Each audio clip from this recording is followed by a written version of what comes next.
Anda kini menyaksikan Nusantara Business Hour dalam segmen Market Lock.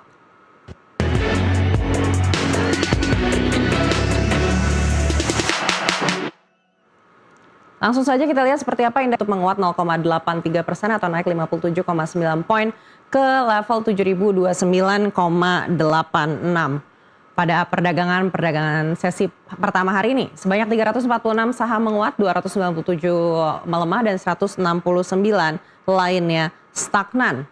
Total transaksi saham hari ini mencapai 9,21 triliun rupiah di sesi pertama yang melibatkan 25,34 miliar saham dalam 1,47 juta kali transaksi.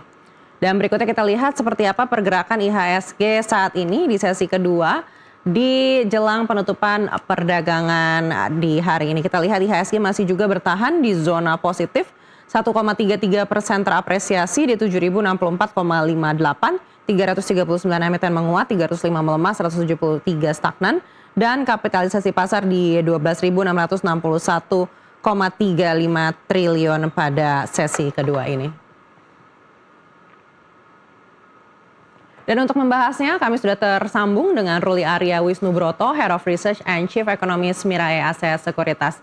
Ya Pak Ruli, kalau melihat pergerakan IHSG ini rebound bertahan di atas 7.000 hingga di akhir sesi 2 ini, apakah menurut Anda memang investor ini cukup yakin dengan rilisnya pertumbuhan ekonomi kita yang ternyata 5,61%? Ya, selamat sore. Ya, jadi untuk saat ini sendiri IHSG itu sudah naik sekitar 1,3% ya, di sekitar 7.000, mendekati 7.100. Kalau saya lihat sih memang jelas ini respon awal, respon jangka pendek terhadap rilis data GDP ya. Jadi ini cukup jauh sebenarnya di atas ekspektasi kita, itu 5,6%. Cuman memang sepertinya sih kalau kita lihat memang angka kuartal 1 itu sudah as expected memang akan sangat tinggi. Sebenarnya yang paling yang kita mungkin akan khawatirkan itu di kuartal-kuartal berikutnya. Kuartal 1 sendiri sebenarnya memang kalau lihat dari sisi result emiten itu masih cukup baik ya, kinerja di kuartal 1. Cuman challenge-nya ini mungkin nanti akan berada di kuartal 2 dan kuartal 3 karena impact dari konflik dan tingginya harga minyak global, kemudian juga yang kenaikan harga-harga bahan baku di Indonesia itu juga mungkin akan berpengaruh di kuartal-kuartal berikutnya. Dan kalau dari perdagangan hari ini sendiri saya lihat masih cukup rentan, masih cukup spekulatif sebenarnya ya, masih cukup spekulatif karena yang menjadi pendorong indeks itu saham-saham yang memang terkonsentrasi kepada beberapa saham yang konglomerasi ya, seperti hari ini tuh kita lihat BRPT, TPIA, dan CDIA. Jadi kita lihat mungkin masih agak terlalu early untuk mengatakan penguatannya itu akan lebih stabil, lebih sustain ke depan. Kita lihat juga sebenarnya masih ada kemungkinan dari koreksi yang mungkin bisa terjadi, dan memang yang menjadi concern saya terbesar adalah dari rupiah ya. Rupiah hari ini sendiri juga menembus ke 17.400 ya. Baik. Itu perkembangan sampai dengan sore ini. Baik, tapi kalau kita lihat di sektor-sektor perbankan big caps ini terlihat sudah mulai menguat di hari ini. Terutama salah satu bank swasta ini yang juga penguatannya lebih dari 1% di sesi kedua ini. Apakah menurut Anda ini adalah pertanda bahwa optimisme dari investor global ini sudah perlahan pulih ke fundamental kita?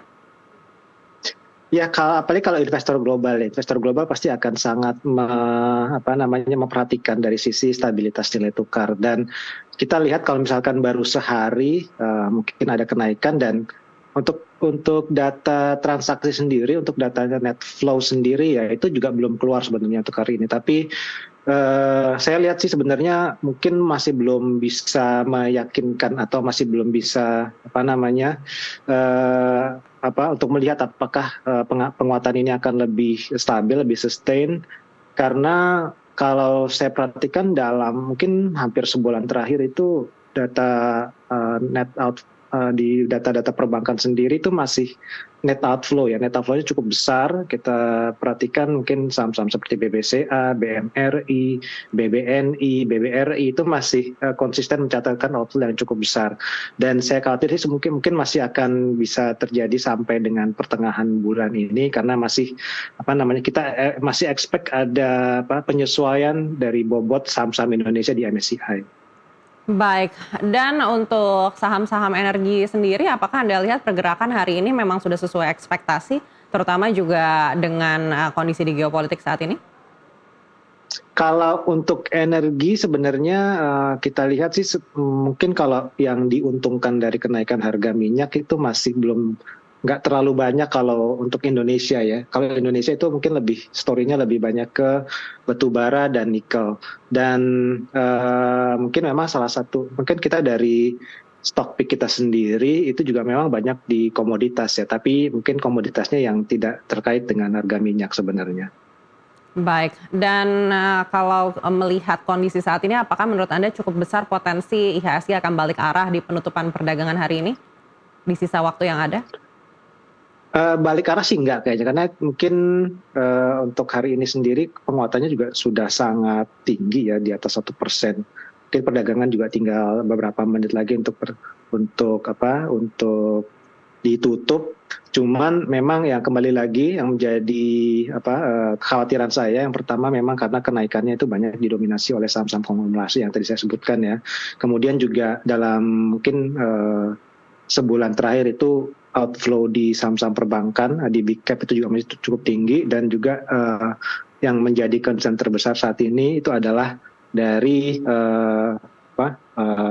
rupiah yang mungkin terus mengalami pelemahan, dan kayaknya juga ketika harga minyaknya juga masih tinggi, saya rasa potensi tekanan terhadap rupiah masih besar, dan mungkin kedepannya kita lihat dari asingnya sendiri itu masih belum benar-benar optimis ya dengan kondisi dari market, kemudian dari ekonomi, fundamentalnya juga masih belum terlalu kemungkinan sih di kuartal-kuartal berikutnya itu kita masih akan mengalami challenge yang tekanan-tekanan yang mungkin masih bisa besar, gitu kira-kira. Baik, bagaimana dengan pergerakan harga komoditas terutama emas? Apalagi kita tahu emas ini di 4.500-an kalau dibandingkan dengan 1 bulan terakhir, ini harga yang relatif rendah begitu. Apakah menurut Anda ini akan mempengaruhi emiten emas kita di dalam negeri?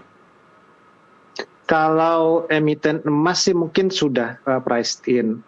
Mungkin kalau harga emas sendiri ini nanti biasanya korelasinya sangat besar dengan dolar ya. Jadi ketika dolarnya sendiri kayaknya sih sudah cukup rendah sebenarnya kalau kita perhatikan dari indeks dolar di XY di 98. Kalaupun ada ruang untuk penurunan itu mungkin tidak banyak lagi. Biasanya emas itu naik signifikan ketika dolarnya mengalami indeks dolarnya itu turun drastis.